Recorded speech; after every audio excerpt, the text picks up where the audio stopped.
Well, hello there, my friend. Welcome to the fire. Ever had a player at your table that just needs to chill, like they're cranked up to 11? Yeah, it's that kind of story. The guy who promised to show up. r/RPG horror stories, posted by XDM for Life X. I recently posted an ad looking for players to join my one-shot. Since the one-shot itself is pretty big, it would go on for several weeks. I asked my player if he would be able to commit for the next 3 Fridays. He told me his schedule was 110% open and there would be nothing stopping him from coming to the games. It started off well. That is until he rushed by himself in the middle of an orc horde, rolled several nat 1s, and died. He ended up putting his entire group at risk of dying. Keep in mind, this guy has over 6 years of Roll20 and D&D experience, including DMing. He screamed and yelled in his mic saying it was effing bullshit. I paused the game to let him calm down and we took bathroom breaks. This is all happening on Discord, by the way. I brought in a new player who had a level 3 Revivify scroll to revive him so that he could keep playing. As I'm trying to explain this to him, he interrupts and screams, "Oh, I see you're trying to effing replace me already!"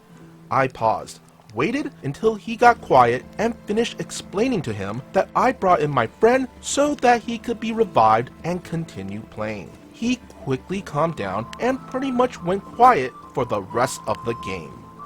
After the game ended, I checked his sheet and noticed that he had given himself 10 times more gold than the entire group. Everyone in the group agreed to share the loot, so everyone should have the same amount of gold.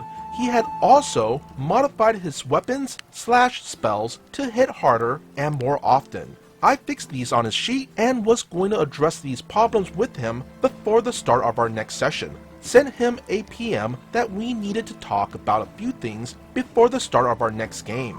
We leveled up after the session, so he probably noticed that I had found him out when he went to level up his character. The following session, he tells us he's not coming while everyone is on Discord waiting for him.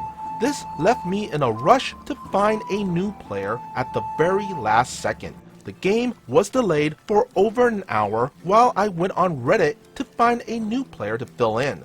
Luckily, our new player was 10 times better than he was in terms of role-playing and getting along with the group.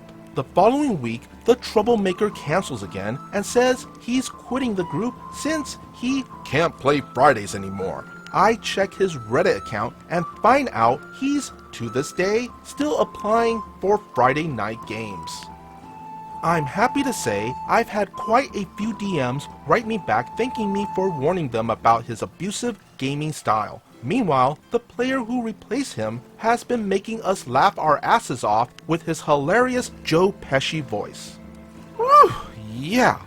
Talk about jumping to conclusions when that new player was brought in.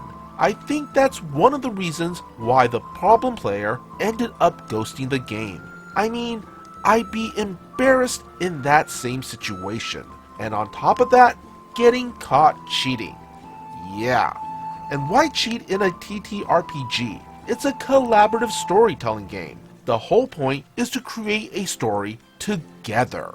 I've had long conversations with fellow game runners about this, and it usually comes down to certain people feeling the need to feel superior to others. They think by dealing more damage and getting in more quote-unquote natural 20s is winning the game.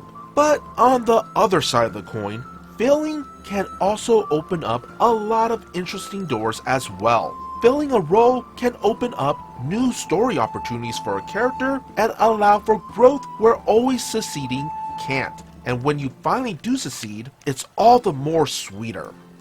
Be sure to hit that like and subscribe button if you want to see more content like this. And would you kindly follow the socials posted in the description below. As always, be good, be great, be awesome.